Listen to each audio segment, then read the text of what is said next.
US ఏమన్నారు, మాకు rare earths ఇచ్చేసేయండి, మేము దాన్ని చూసుకుంటాం, మీ కంట్రీలో అక్కడ ఉన్న మీ తాలిబాన్ని బాంబ్ చేయండి, ఏమైనా చేయండి, మాకు ప్రాబ్లం లేదు, మాకు రేర్ ఎర్త్స్ కావాలి. ఇటువైపు మన బలూచిస్తాన్ ఆర్మీని కూడా టెర్రర్ గ్రూప్గా డిక్లేర్ చేస్తాం మేము, మీరు వాళ్ళని కూడా బాంబ్ చేసుకోండి, హక్కానీ నెట్వర్క్ కూడా చేసుకోండి అని చెప్పారు. In fact Haqqani was there at that time, the original Haqqani.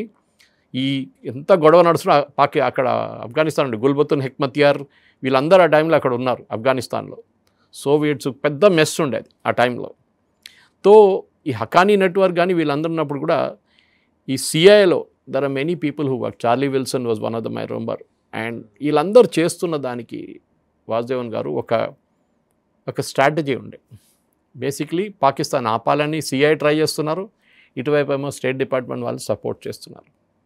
దీని నడిమిట్లే మీరు చెప్పిన స్టోరీ ఒకటి వచ్చింది, దట్ ఇజ్రాయెల్కి ఇది పెద్ద బాధ. ఎందుకంటే ఒకసారి ఒక ఇస్లామిక్ బాంబ్ వచ్చేస్తే వీళ్ళు ఎవరికి అమ్ముతారో రేపు తెలియదు, చెప్పలేం కదా సార్, అది చెప్పలేం.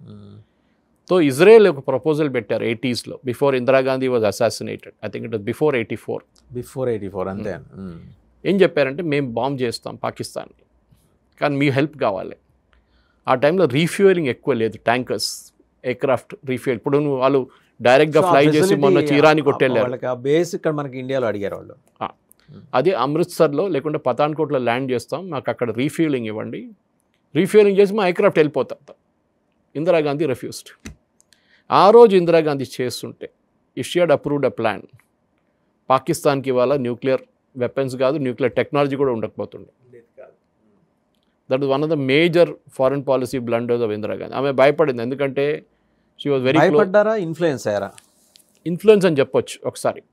ఎందుకంటే ఒకటి సిఐ ఇన్ఫ్లుయెన్స్ ఆమె మీద ఉండే. ఆమె క్యాబినెట్లో చాలా మటుకు తెలుసు కేజీబీ ఏజెంట్స్ కూడా ఉన్నారు. క్యాబినెట్ రిజల్యూషన్స్ బయటకు వెళ్ళిపోయారు. మిట్రోకిన్ ఆర్కైవ్స్, మీరే ఒక ఇంటర్వ్యూలో చెప్పారు, మిట్రోకిన్ ఆర్కైవ్స్ అని చెప్పి చాలా మటుకు. ఎందుకంటే ఇప్పుడు అంతా ఎట్లా వస్తుందంటే, జాన్ సీల్ గారిది ఒక, నేను చూస్తున్న దాని ప్రకారం they was declassified information from CI it self, Pakistan and the croton devices అని చెప్పి ఒక డివైస్ యూస్ చేస్తారు వీళ్ళు. అది కూడా ఈ స్టీల్ తర్వాత అదే ఎక్స్పోర్ట్ చేయడానికి ట్రై చేస్తారు యూఎస్ నుంచి ఇంపోర్ట్ చేయడానికి. దట్ డివైస్ ట్రిగరింగ్ మెకానిజంకి యూజ్ చేస్తారు. ఎందుకంటే న్యూక్లియర్ టెక్నాలజీ అంతా చిన్నపిల్లల ఆట కాదు, it is a very very serious stuff అనమాట. సో స్టీవెన్ సోలారస్ వీళ్ళందరూ కలిసి, ప్రెస్లర్ వీళ్ళందరూ అమెండ్మెంట్స్ తీసుకొచ్చిందంటే, అంటే ఇట్లాంటి టెక్నాలజీని మనం అమ్మకూడదు ఏ దేశానికని. It is not Pakistan specific.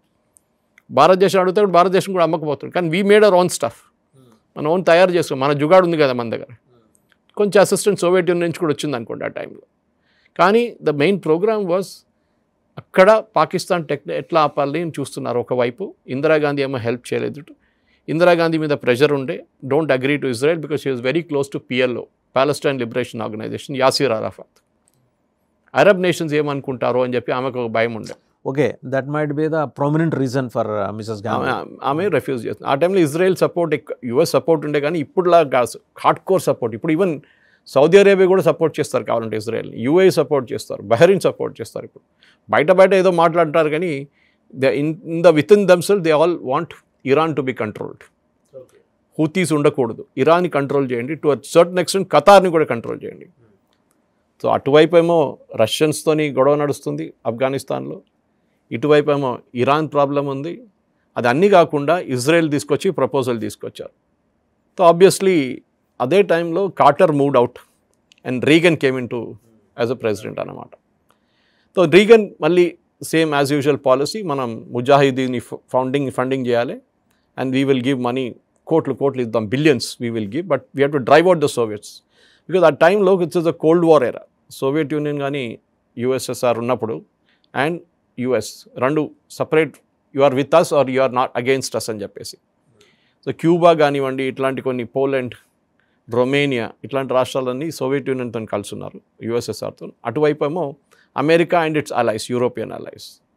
నడిమిట్లో మనం ఉన్నాం. అప్పుడప్పుడు నాన్ అలైన్ మూవ్మెంట్ అని పెట్టుకున్నాం, మీకు గుర్తుంటుంది, జోసెఫ్ టీటో వీళ్ళందరూ కలిసి, ఇందిరాగాంధీ, అన్వర్ సదాత్.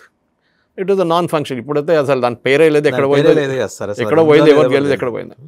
సో పాకిస్తాన్కి ఒకటి ఏంటంటే, October 1st every year the US president has to certify that Pakistan nuclear ప్రోగ్రామ్లో లేరు, పాకిస్తాన్ ఏం చేయట్లేదు. తో సిఏ వాళ్ళు ఒక బ్రీఫింగ్ ఉంటుంది, ప్రెసిడెంట్కి డైలీ బ్రీఫింగ్ ఉంటుంది. మన దగ్గర ముఖ్యమంత్రికి పొద్దున్న ఇంటెలిజెన్స్ బ్రీఫింగ్ ఇస్తారు చూడండి, అట్లా డైలీ బ్రీఫింగ్ ఒకటి ఉంటుంది. ప్రెసిడెంట్కి. దాంట్లో he knows what is happening in Pakistan. చాలా క్లియర్గా సిఐ వాళ్ళు చెప్పారు. సిఐ వాళ్ళు ఒక డాసియర్ తయారు చేసి స్టేట్ డిపార్ట్మెంట్కి ఇస్తారు. State department national security adviser ఆయన ప్రెసిడెంట్ బ్రీఫ్ చేస్తారు ఏం జరుగుతుంది లోకంలో అంతా. 1 hour బ్రీఫింగ్ ఉండొచ్చు బహుశా.